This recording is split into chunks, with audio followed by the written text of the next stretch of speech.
Legislature, second regular session, request the consent of the House of Representatives for the Senate to adjourn on Wednesday, May 1st, 2024, after it's completed its labors until Wednesday, May 8th, 2024.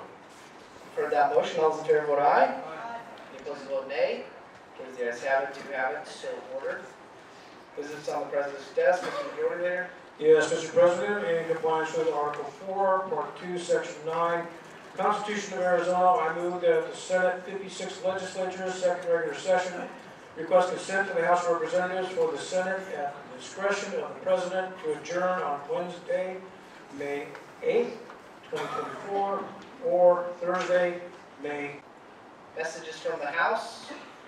Without objection, message from the House listed on the calendar will not be read. Message from the Benjamin adjourned. Senate Bills 1309 and 1402 are The Senate accede to the request of the House of Representatives, 56th Legislature, second regular session to adjourn from Wednesday, May 1st, 2024, after its labors are completed until Wednesday, May 15, 2024.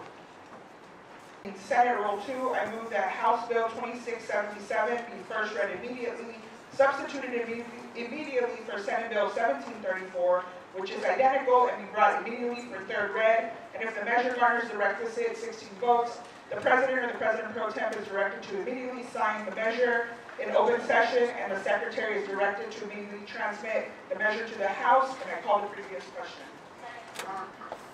Mr. President. Okay, the previous question has been moved. The motion before you is the adoption of the previous question. Senator Hoffman, did you have a point of order? Okay, she moved the previous question. Senator Hoffman. All those in favor will vote aye. Any opposed vote nay? Nay. Here's the nays have it. Division has been called. All those in favor of the division will rise. Any opposed to the division will rise next. All those in favor, please, of the previous question, please stand.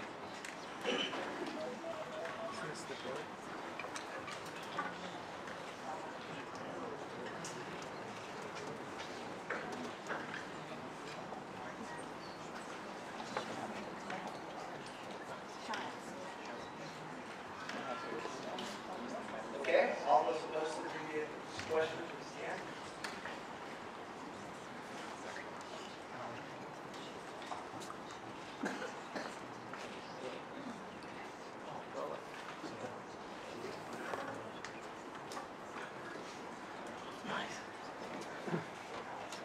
By the votes of 16 ayes and 14 nays, the previous question has been adopted.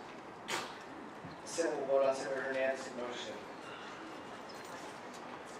Can you please bring up the motion that you made? Right.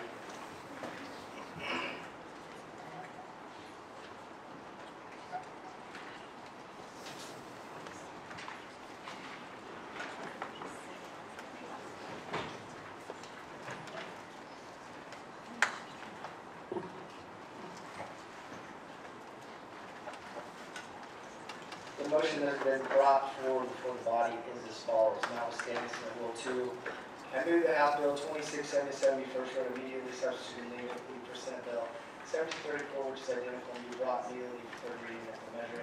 Garners the requisite 16 votes. The President or the President Pro Tem is directed to immediately sign the measure in open session, and the Secretary is directed to immediately transmit the measure to the House.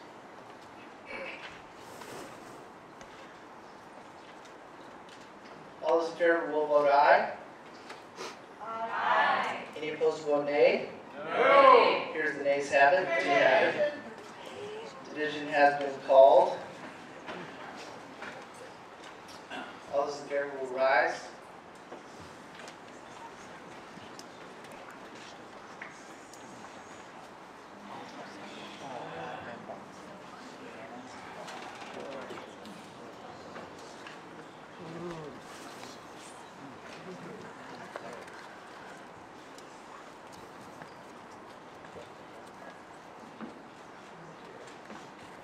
Okay, all those opposed, please rise.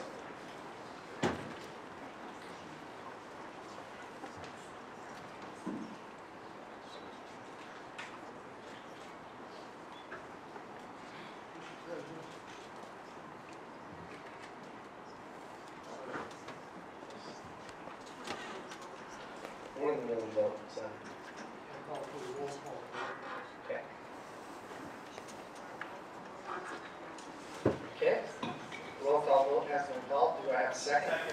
Second has been called. The vote on the board.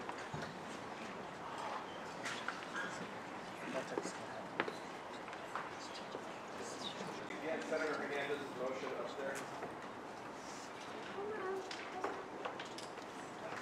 Yeah, it's too long. This is very misleading to the public, Mr. President. It doesn't fit on the screen, but we can give everybody a copy. Mr. President, this is not about members of the body, this is about members of the public. That does not tell anyone what they voted on. Did you want to explain your vote, Senator Hoffman? Mr. President, I rise to explain my vote. Proceed. This is misleading to the public, what you've done here. Yes, it is. Yes. Okay? And as the head of this body, I'm specifically asking you to please direct the clerk to put even an abridged version of what this motion is for. It does fit on the board. Okay? We can do an abridged version, but the public does not understand what that says. Senator Hoffman, we can make a copy and give it to you and to everybody up in the stand. Do you want to explain your vote? Please explain why you're voting, how you're voting. Mr. President, I vote no because this is misleading to the members of the public. Not only those that are here in this room, but also the thousands, probably tens of thousands that will watch this online. This is misleading to them. I vote no. Senator Hoffman votes no.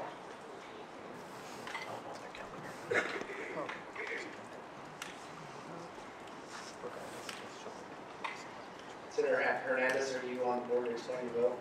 Proceed. Okay. Okay. Okay, we'll see if we can fit it on the board. How much we can get on there. Yeah. Okay, system is now closed. Oh, okay. Before we close it, before I close the board, I'm going to put the motion, we can try to find a way to put the motion up on the board. I'm going to have to remove the vote. You can all see the motion. Thank you, Mr. President.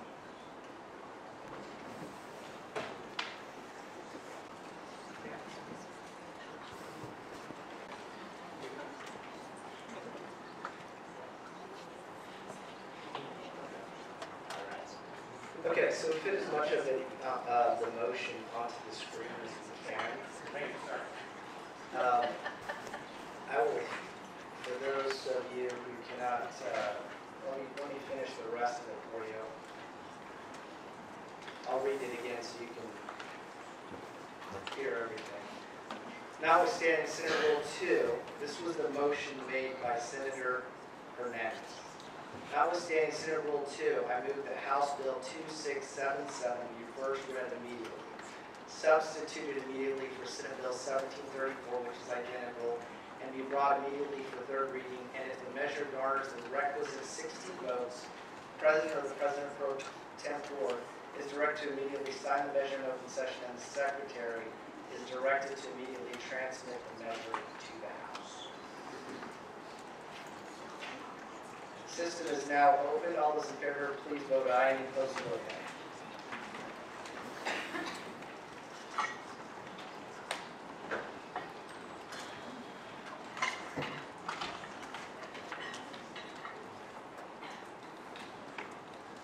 For the folks in the gallery and the people at home who are watching, this is a classic example we refer to as the legislature being rolled.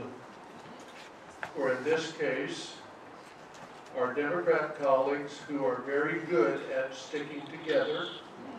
They have been almost always, they vote together. Unfortunately, on this side of the aisle, we are not so good at doing that.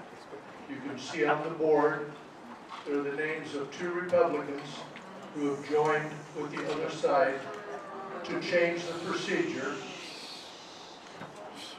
And I will suggest to the people in the gallery that if you like what you hear, there's in etiquette, you can raise your hands and wave them. That is applause in a silent manner. I just want to make sure everyone understands, and I have seen this, I've been in the legislature 3 times, I've seen this happen a number of times.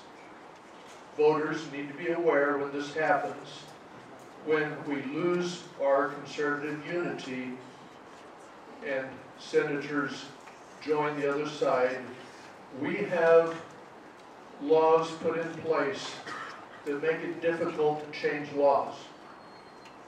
According to the rules, every bill is supposed to be read out loud. We have not done that for years. We amend the rules, we waive the rules each session.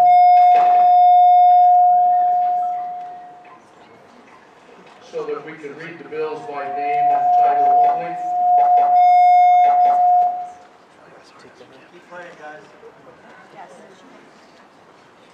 And this is an example of how we have made exceptions for years of reading name and title only.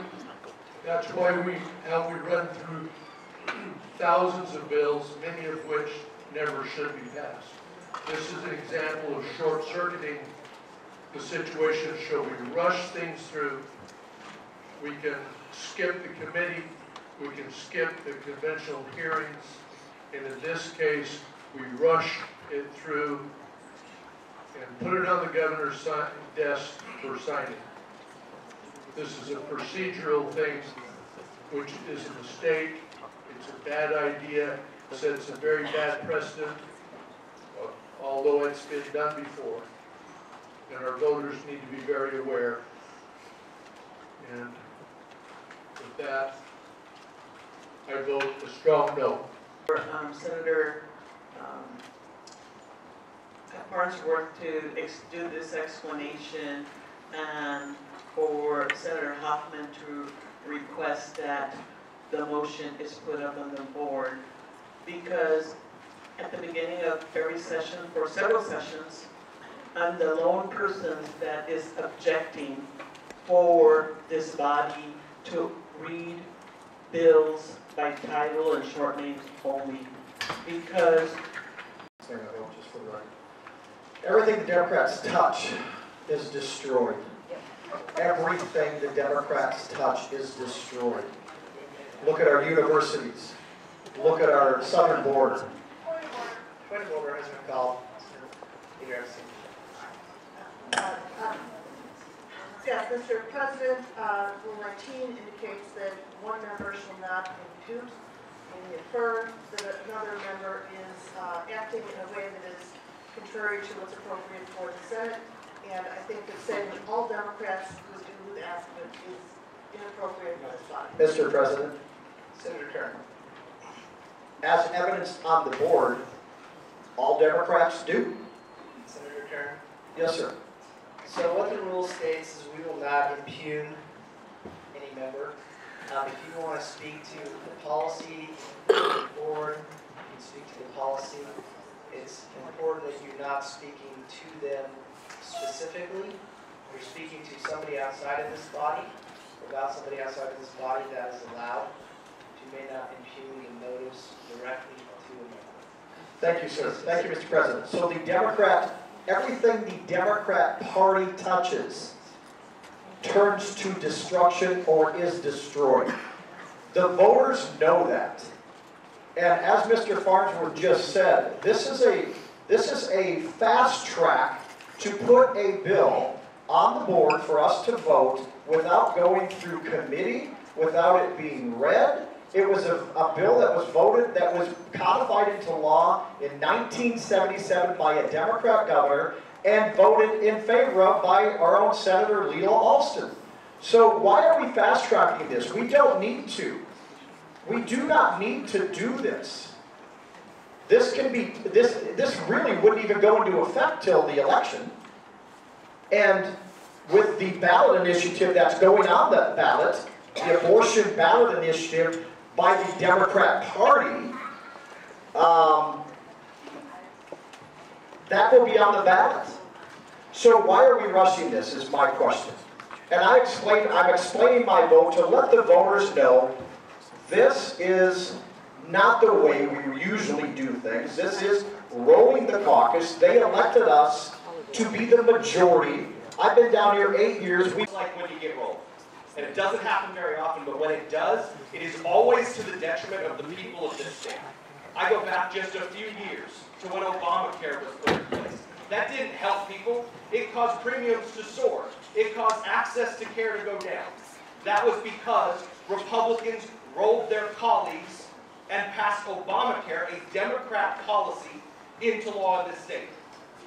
I go back just 2 years, and it was Democrats and 2 Republicans, actually it might have been a couple more, but in this chamber I believe it was only 2, who rolled the rest of the Republicans to give in-state tuition and scholarships to illegal aliens.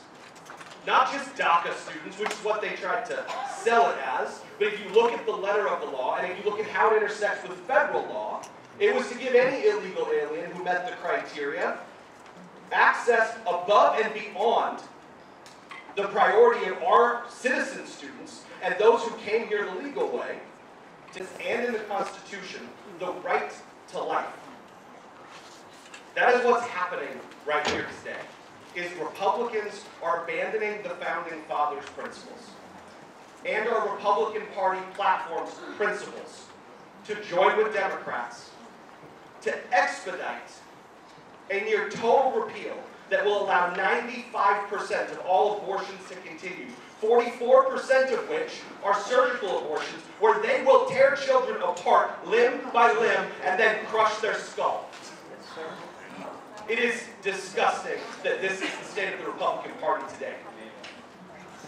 I proudly vote no on this atrocious motion. Senator Hoffman votes no. Senator Hernandez, Thank you, Mr. President. I rise to explain my vote. proceed. Thank you. You know, I think a lot of members here are experts on rolling because it happens a lot when we represent nearly half of the constituents of Arizona. I don't consider this rolling. When we start the session, rules are made. Those rules are used to conduct business in this chamber. I have used those rules to conduct business in this chamber. I will continue to use the rules to conduct business in this chamber. This bill is a one-line bill, and it reads, for those of you that think that we have not been transparent in the process, because this bill has been introduced multiple times, has never gotten a reading. So we use the rules that were established in this chamber to conduct business in this chamber for the people of Arizona. And it reads section 13-3603, Arizona Revised Statutes, is repealed. And with that, I vote aye. Senator Hernandez votes aye. Senator Redondo. Thank you, Mr. President. I rise to explain my vote. Proceed. It's funny that what we're hearing on the other side are only two people that are running for Congress. This is not a campaign time. So let's move on with business, and I vote aye. Senator Redondo votes aye. Senator Bennett. Mr. President, I'd like to explain my vote. Proceed.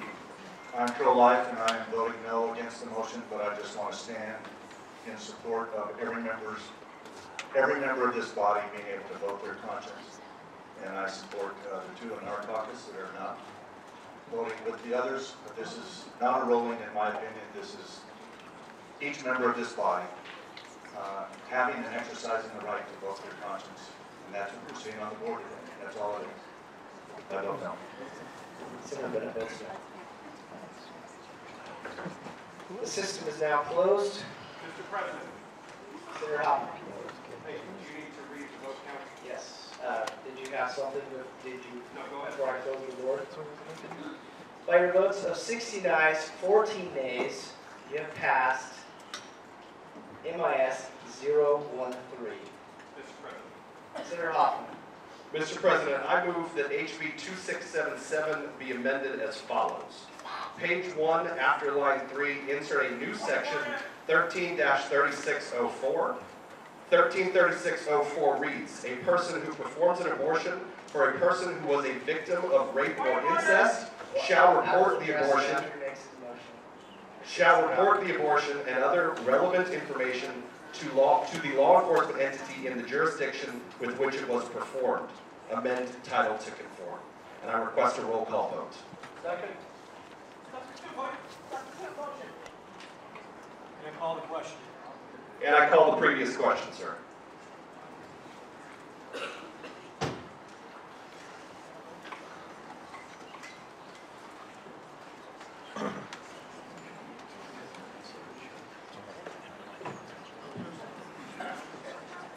So we're still, we have to finish the business that was before us that has been voted on. We will now be third reading. Mr. President, you have a motion before the body that's been seconded.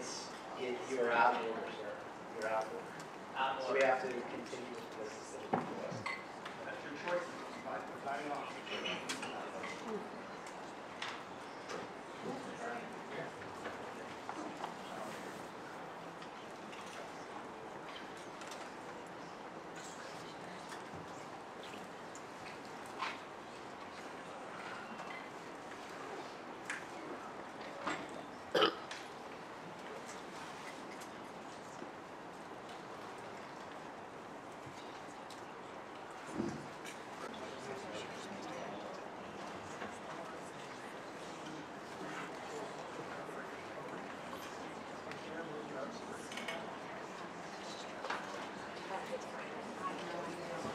Been appealed.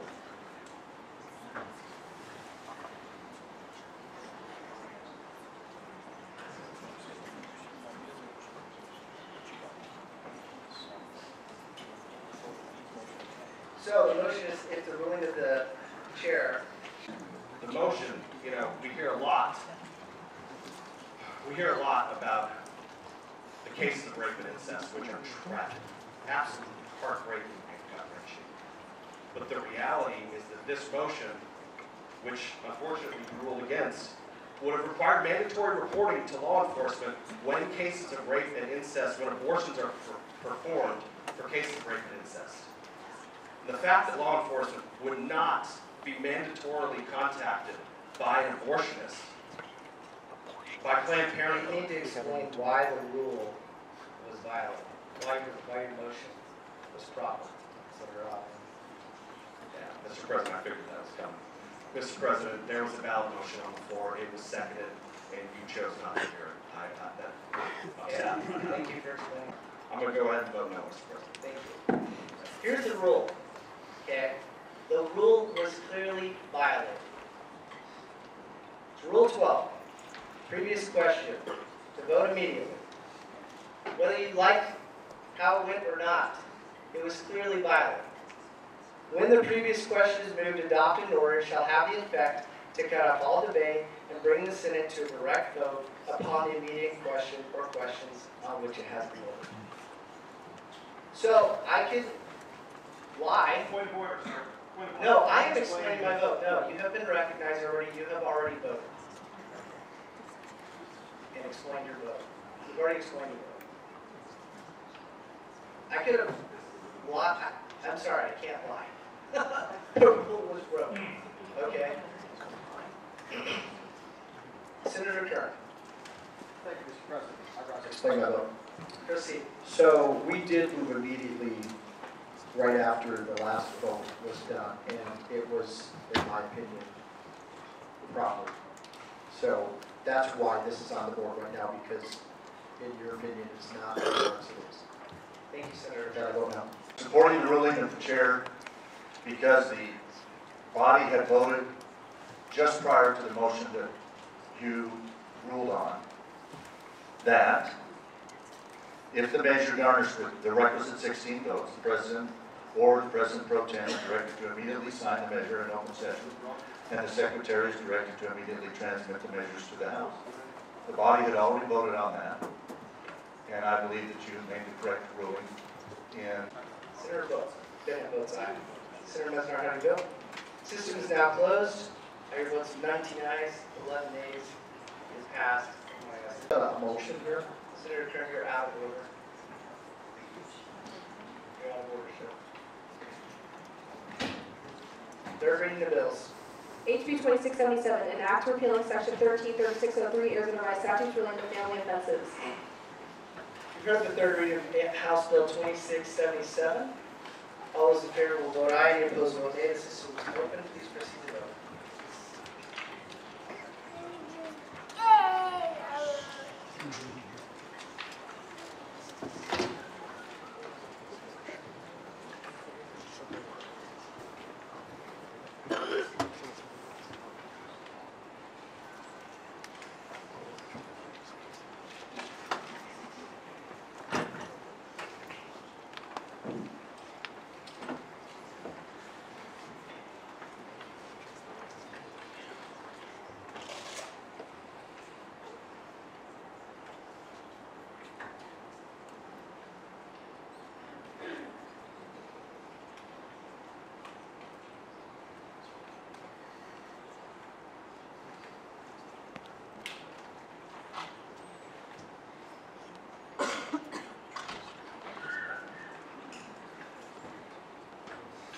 Senator Bolick, Mr. Majority Leader, Senator Hernandez, Senator Hoffman, Senator Kern, Senator Mesnard, Senator Sunderation, and Wozak. How do you vote?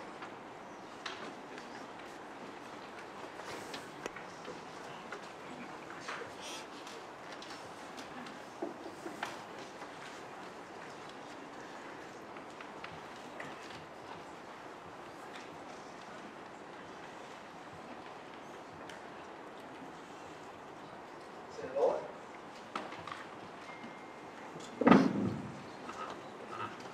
Yes, Mr. President, I rise to explain my vote. Please proceed. Thank you. It isn't unusual for Arizona to generate headlines. In mid-November 2022, Phoenix, Arizona made national headlines. In one news article, the headline read, "Body of preborn child found set ablaze in Phoenix homeless camp." Later, we learned the burned body was a deceased preborn child estimated to be between 20 and 24 weeks. As many people know, a child of this age born prematurely would have had a chance of survival.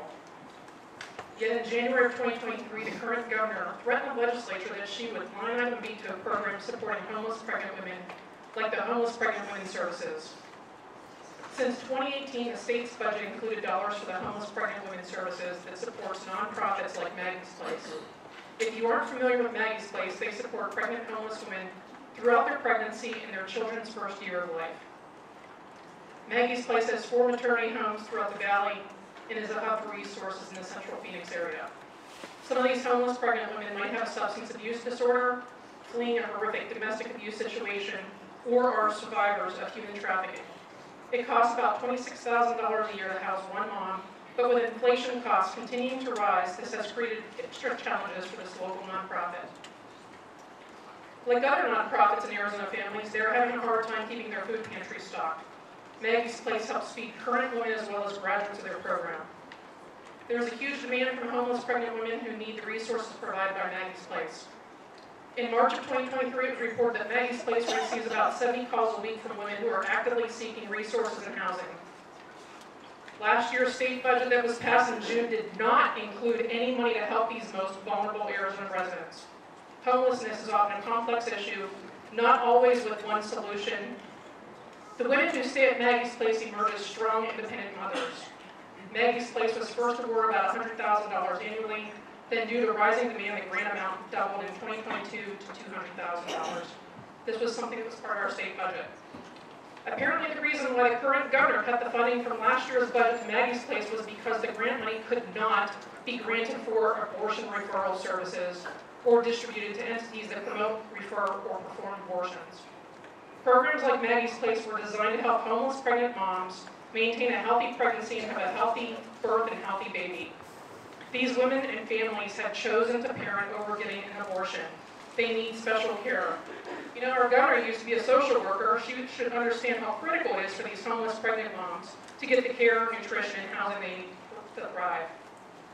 What Hobbs did last year was leave them homeless, those homeless pregnant women on the streets, instead of ensuring they had access to the tools to be confident and successful parents. Sadly, the current governor chose abortion over supporting those vulnerable homeless pregnant women, as the legislature and previous governor had done for the past few legislative sessions since 2018. Today, by way of explaining my vote, I'd like to share the chronicle of 3 pregnancies. Pregnancy number 1. A time not too long ago, a young working woman Felt like she was coming down with the flu. After 2 or 3 days of taking the flu medication, she decided maybe she should take a pregnancy test, even though she looked at her calendar and it seemed too early to determine if she might be pregnant. She drove to the store, bought a pregnancy test. The test was positive, but she figured she would take the second test just to verify its validity. Her arm drip by drip. They added anti-nausea medicine and she dripped it off to sleep. A nurse brought her some ginger ale and 2 packets of saltine crackers. Point of order. Around the 6th week of her pregnancy, she went to her scheduled OB appointment. Senator Bolick, point of order, we call Senator Kern. Please speak in the microphone, sir. She checked in with the receptionist and once again. Senator Bolick, your point of order has been called. Please rise and make your point of order. Yeah, I'm just asking if she would stick to the repeal of the bill. She's kind of going off in a number of areas, but I would ask that she stick to what's on the board. Okay. The request, Senator Bolick, is that you make your comments germane to the bill. At her first appointment, this young woman was given the option at a future appointment of having a transvaginal ultrasound. The doctor told this woman it was likely too early to detect the baby's heartbeat, but at another appointment, the doctor would order a transabdominal ultrasound. The doctor reaffirmed morning sickness was normal and would hopefully subside after her first trimester. Order has been called. Senator Hoffman. Thank you. Mr. President, this bill is to repeal a ban on abortion. The good senator from District 2 is not speaking to the bill of repealing an abortion ban. She's speaking to any number of other things. This bill is specifically to repeal the abortion ban. Senator Allow abortions, Mr. Senator President. Bolick, explain how your comments are germane to the bill. I will continue. The doctor also offered to write a prescription for anti-nausea medication since the CB and non-relief wristbands were not working. At the same appointment, Please, I need you to explain why your comments are germane to the bill. the comments are germane because not every pregnancy is the same. Okay, proceed. At the same appointment, she got her doctor telling her that she needs to eat small handed meals and to eat foods that would not trigger her incest nausea. So she drove to the grocery store, stocked up on rice, sourdough, applesauce, bananas. She felt decent enough the next day, but was admitted into the emergency room again later that week for severe dehydration. She knew the routine of being admitted to the ER and having an IV administered. It was absolutely exhausting and not good for her overall morale. A few days later, she went to her next scheduled OB appointment. The same young woman's medical staff administered the ultrasound she had learned about her previous appointment. She was told this type of ultrasound would help confirm her pregnancy by detecting a heartbeat and to confirm gestational age and due date. The technician inserted the transvaginal ultrasound probe into her. After a few minutes of probing with a wand, they detected. Thank you, Mr. President, and let me just start off with Mayday, Mayday, Mayday.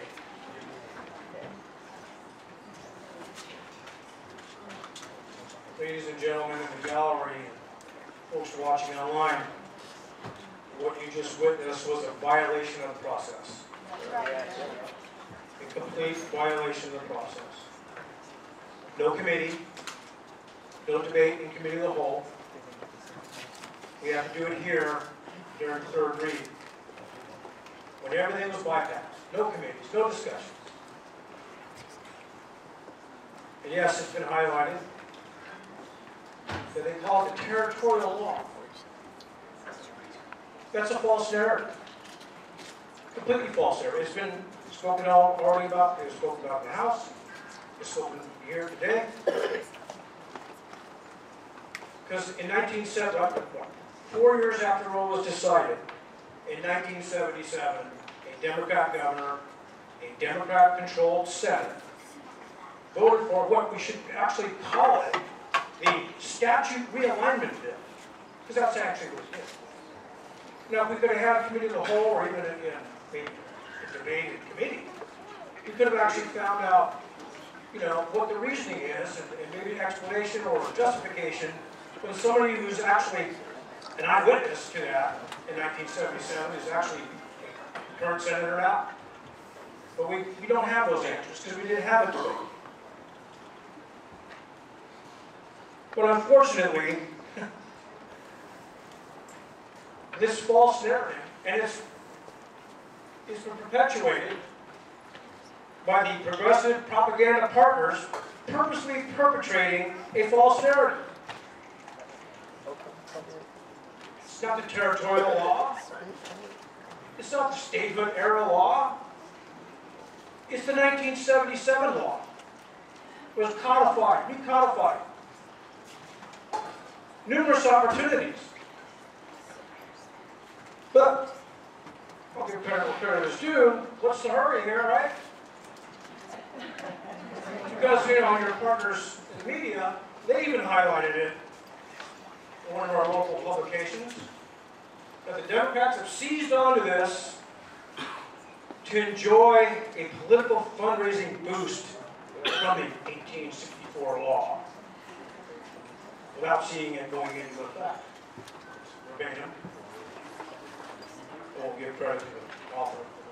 His head will get too big. One day you will face a just and holy God. Hey, now, please. Are we gonna uphold this order? Hang on. Ladies and gentlemen, please, in the gallery. Okay, you know why you're here. We are different than the folks that 2 years ago tried to bust into the Senate where DPS was called and had to apply tear gas right after the Roe decision. Those pro-choice people rioted and broke into the building and vandalized.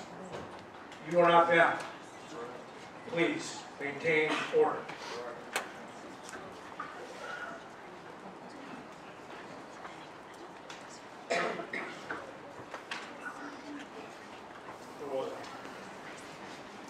False narrative.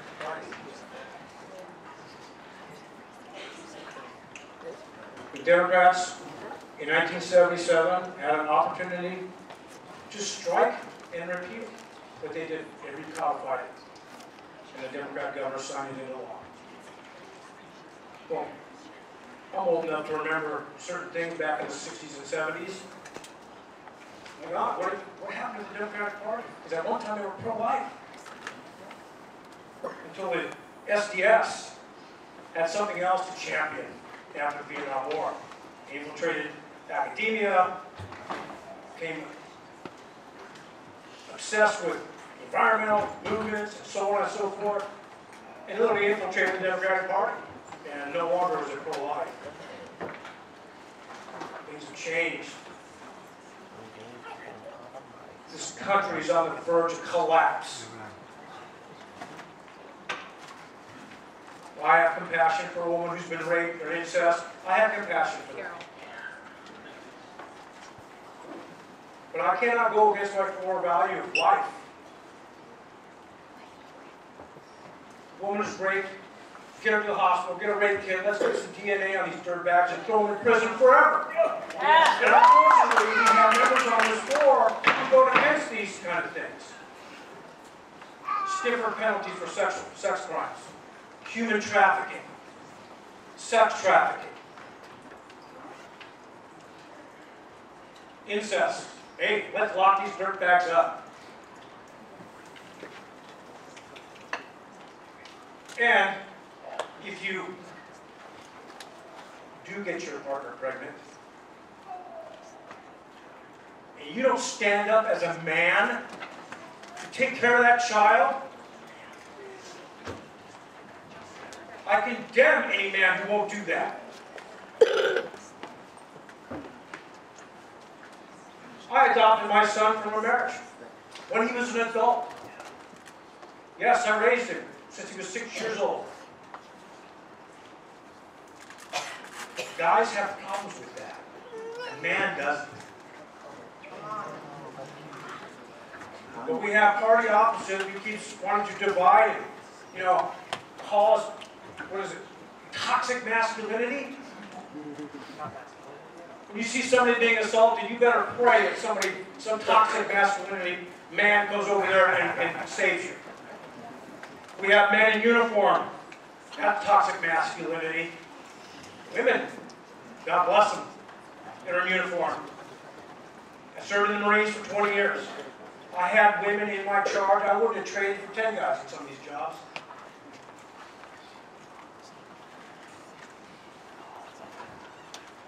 But now I've got to make a choice. Literally, what we're having here is just literally a violation of the process. This law won't even go into effect until 90 days after signing on. Supreme Court ruling. Even the Attorney General is asking for delay. Of course, that Attorney General's not going to do what? Enforce any laws that she chooses? Amazing, huh? Amazing.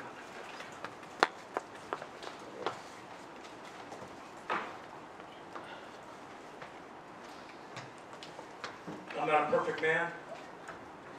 I have my flaws. They may not even be registered.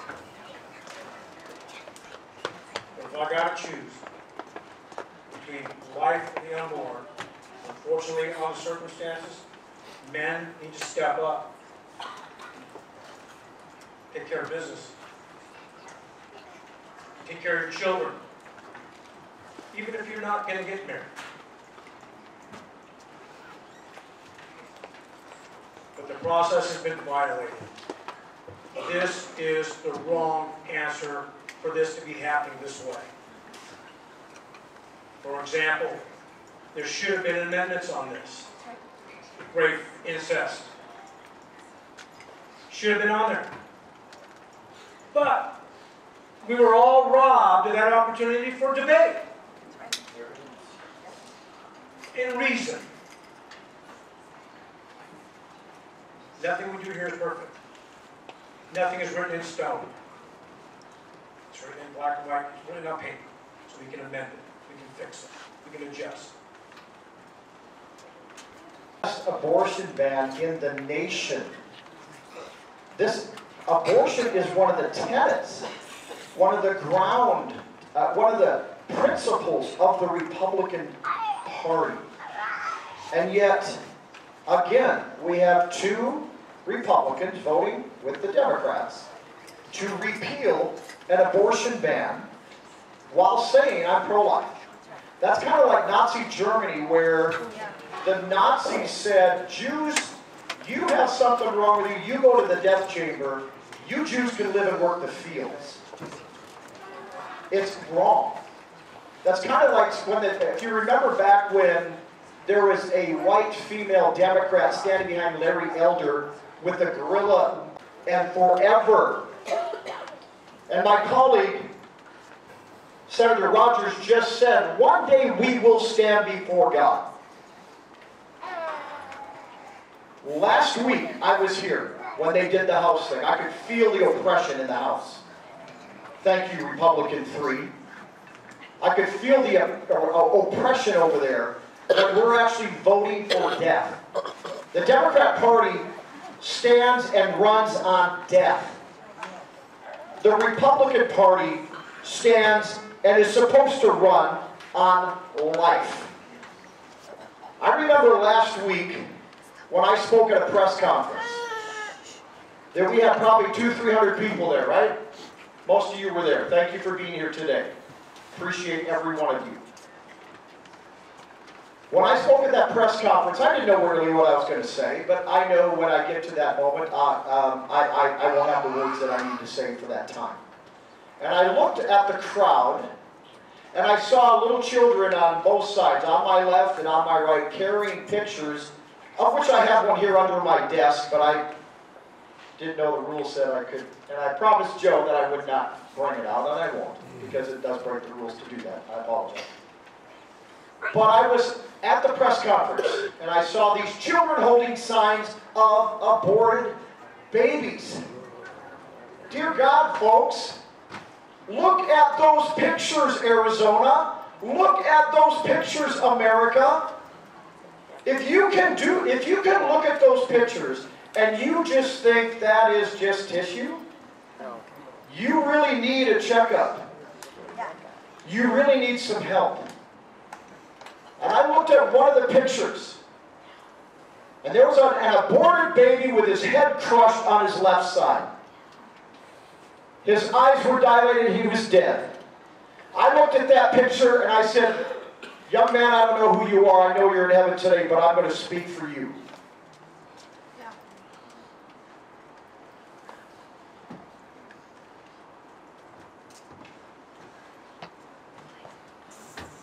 Either or Attorney General Mays, because they're very selective in the laws that they choose to enforce.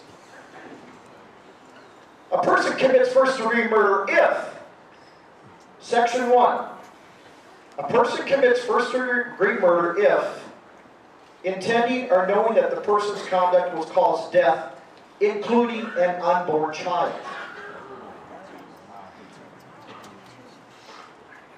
Section C, an offense under Section 8, Paragraph 1 of this section applies to an unborn child in the womb at any stage of development. That is for first-degree murder. Let's go to second-degree murder. ARS 1104.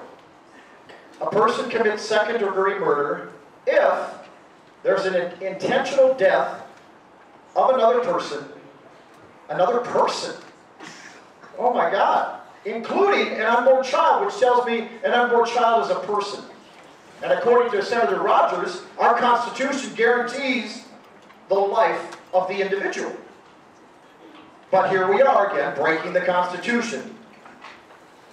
Section B, an offense under this section applies to an unborn child in the womb at any stage of development. That must mean conception. Which I firmly believe in 100%, and I will die on this hill, life begins at conception. Because I know I have to stand before God one day and give an account. And He's not going to ask me, did I win the next election? That's right. He's not going to ask me, did the big donors give you a nice check because you voted the way I want to, that they wanted me to. Let's go to manslaughter. A person commits manslaughter by doing any of the following. Number 5 says, knowingly or recklessly causing the death of an unborn child by any physical injury to the mother. Had an abortion. My heart goes out to you. Because the lie is, oh, you can just have an abortion and move on. And I don't think that's true. I'm not a female thing. Glad I'm not. There's only 2 genders, folks, male and female, right? But I do know, I come from a family of 13 brothers and sisters, and my mom was the most pro-life woman I've ever met. And my dad had to make a decision when my little brother was being born, the life of the mother or the life of my little brother. He chose the life of my mother. And my little brother John is buried in the cemetery in Wadena, Minnesota. He's in heaven today. But I do want to say, if you have had an abortion, there is forgiveness at the cross of Jesus Christ. And never forget that. You can be healed of that. Sin is sin. I said earlier that everything the Democrat Party touches turns to garbage. It's very evident by the current administration in our White House and in other areas of government, but mainly in our White House. The craziest thing I've seen and heard is that I'm pro-life, yet I'm going to vote to repeal of the abortion ban. That is insanity to me. America, we're definitely in a downslide, as we all know. The Republican Party's not going to save us. We tried that for 4 or 5 decades. The Democrat Party definitely is not going to save us. At least with the Republican Party, you have a little hope. And I think the next President of the United States, DJT, Donald J. Trump, will absolutely propel this nation back into greatness.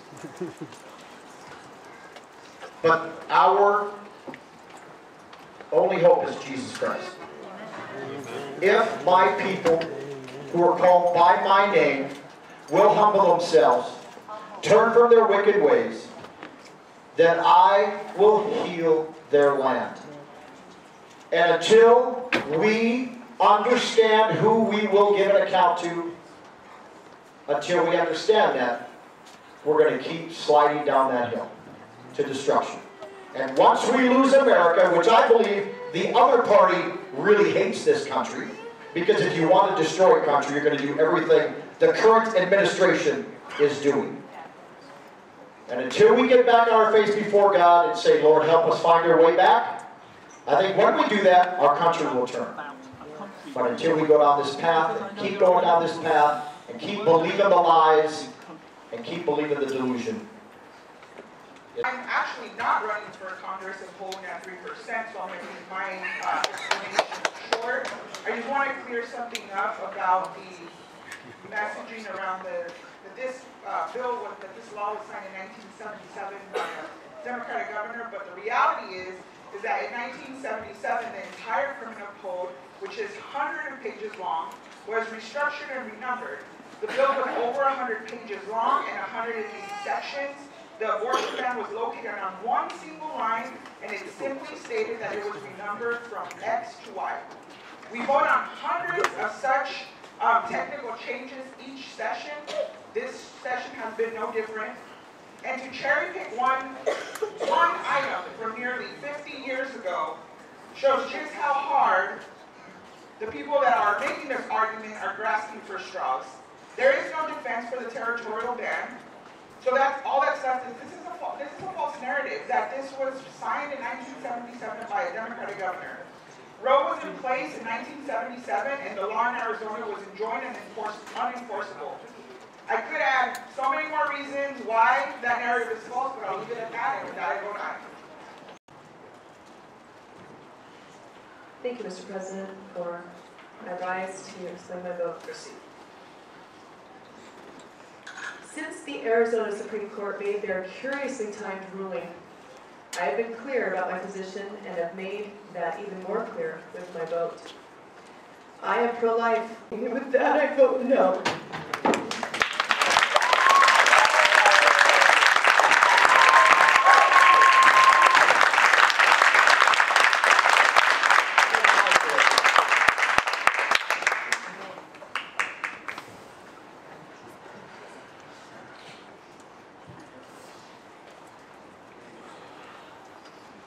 Senator Hoffman, did you wish to explain your vote?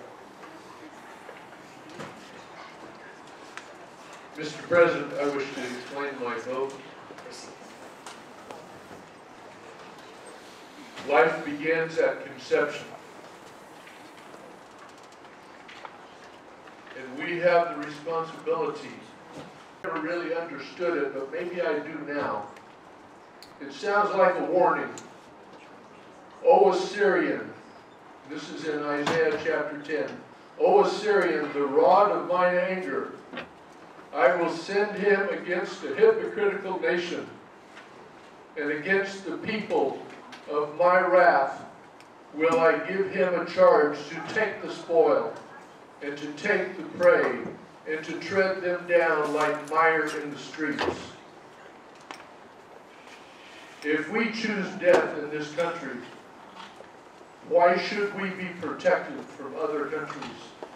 There are countries across this world that would love to come in and take the good things that God has blessed us with. One more. Have we become so evil in this country? We cannot blame this on judges and lawyers anymore, because Arizonans, today we have the responsibility to choose between life or death on this floor. In November, the people of Arizona will have the right or the responsibility to choose between life or death.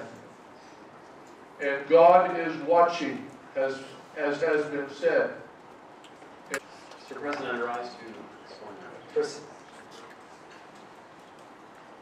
Mr. President, some of you have watched me down here as I have the exciting experience to get married to the love of my life and to begin planning a family together. Some of you may remember that my firstborn was born on sunny side. How many of you can say that? I want to share, but that casts all doubt aside in case I was thinking this was just a clump of cells, which I'm pretty sure that's what we all are actually, a bunch of cells. There there was a beating heart there, and I realized there are serious moral implications to the idea that we will just stop it. But we're going to stop the beating heart. When there's a beating heart, I think that matters. It used to be that the other folks on the other side of the aisle, their mantra was, abortion should be safe, legal, and rare. It wasn't so long ago that was the mantra. But as I listen to what I hear from the vast majority of them, they seem to be running away from that. In fact, it almost more aligns more closely with Republicans today than the Democrats. And the thing they're running away from, seemingly, is the word rare. And I get why that word might make people uncomfortable. There are moral implications there. Why would we want something to be rare unless there's maybe some moral issue at stake, which again I became convinced was the case when I witnessed each of the pregnancies. We had 4, we lost 1, 3 kids today that are a blessing. I realized that talking about the moral implications of abortion makes some people uncomfortable or even angry. After all, if you can convince yourself that we're not talking about a living human being, or we can categorize them in some other way, devalue them in some other ways to remove the moral challenge this poses to those who want abortion on demand, up until the moment of birth.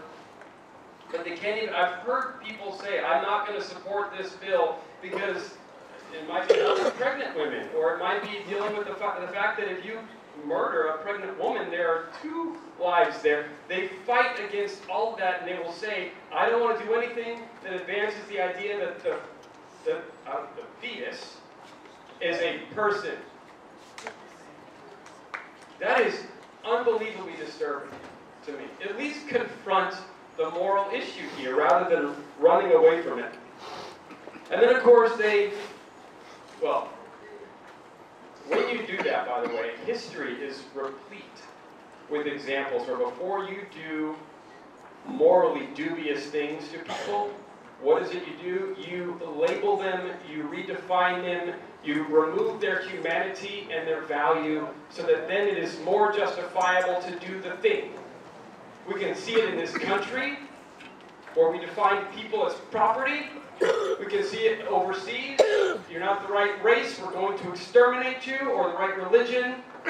Lots of examples. So I get really troubled when we are trying to remove the humanity of the unborn in the womb, because that would seem to set us up to do some morally questionable things.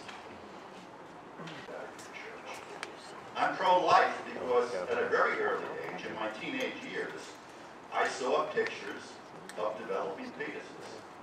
And it's quite obvious that they're little people. There's no way you can change that view if you look, especially as the months go by. So to me, they're human beings. And to me, abortion is killing them.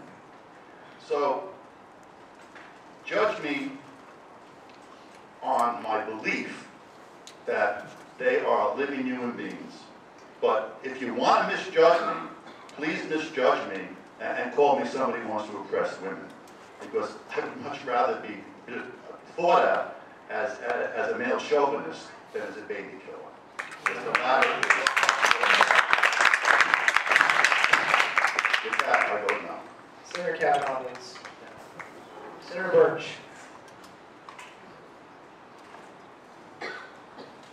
Disinformation in this room today? I can rephrase. First, I want to explain that the graphic descriptions of abortion given here today do not bear any resemblance to the vast majority of abortions that are performed in this country.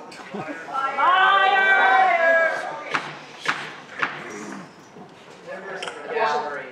Abortions as they were described in this room today Burst out. Senator Birch. do not reflect the vast. Hold on, Senator Birch. I understand your passion.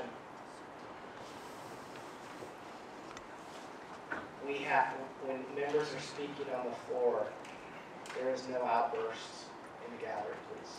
Thank you. Senator from District 9 is not speaking to the bill. The bill deals with the repeal of the abortion ban. She's actually getting into the weeds on the abortion. I have a loving wife, who many of you have met here in the gallery. I have 5 incredible children. 14 sons so far in this chamber. We have seen a total abandonment of the process, as was mentioned by a couple of other of my colleagues on the right.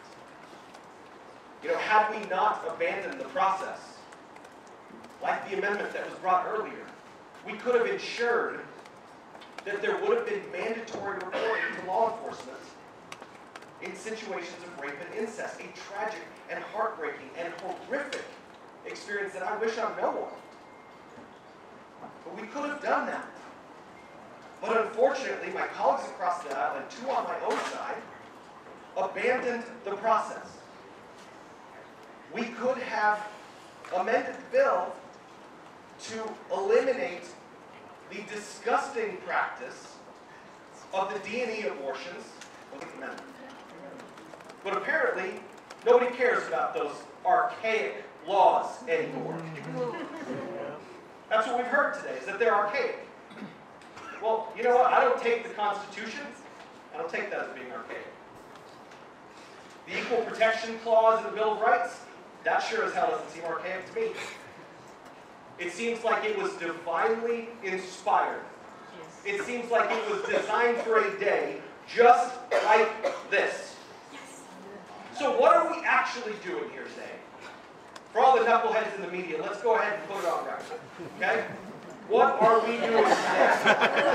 Now, according to the Guttmacher Institute, no friend of the pro-life community, okay? The Guttmacher Institute is a pro-abortion research center. At 15 weeks, which is what, when this bill, right now it has 16 votes, so when this bill passes, at 15 weeks, 95% of abortions. In Arizona, that equals 12,350 approximate lives snuffed out. 8% of those abortions will be performed on teenagers. That's about 1,000. 57% of those will be young women in their 20s, about 6,500. 31% will be women in their 30s at 3,600. Now, 50% of those abortions will be performed on Hispanic minorities, 8% on black minorities, 58%, please let that sink in. These are not my numbers. These are the pro-abortion crowd's numbers. 58%, 7,200 lives from those communities will be snuffed out if this bill passes.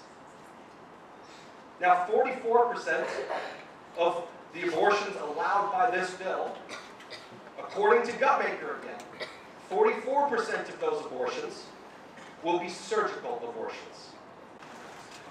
Okay. Messages from the House.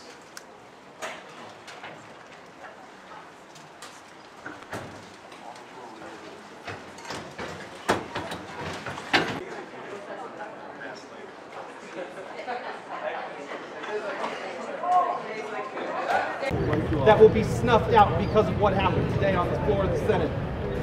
8% of those, about 1,000, will be due to teenagers.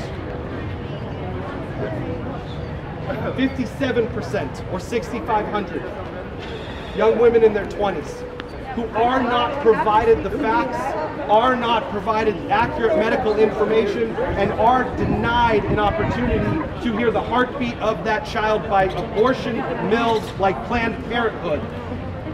Their lives will be snuffed out. 58% of the lives that will be ended come from the Hispanic and black communities of our state. These numbers are not my numbers. These numbers are not the pro-life community's numbers. These numbers come from the Guttmacher Institute, a pro-abortion research institute. The Arizona Constitution, the U.S. Constitution, the U.S. Declaration of Independence have long held that the people of this state and of this country have an inalienable, a God-given right to life. And in the 14th Amendment of the U.S. Constitution's Bill of Rights, That is the Equal Protection Clause. It says that no state shall infringe upon the right to life. What happened today was the infringement upon the right to life.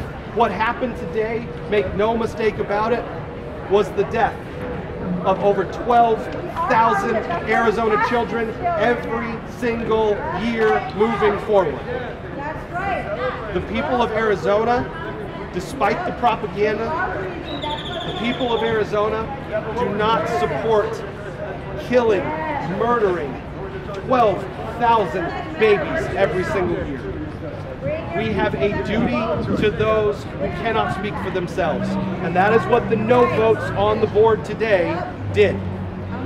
We defended those lives, and we will continue to defend those lives as we work to kill the unlimited abortion ballot measure that Democrats are pushing right now. Because make no mistake too, the Democrats in that chamber, they argue that they want reasonable restrictions on abortion. They do not.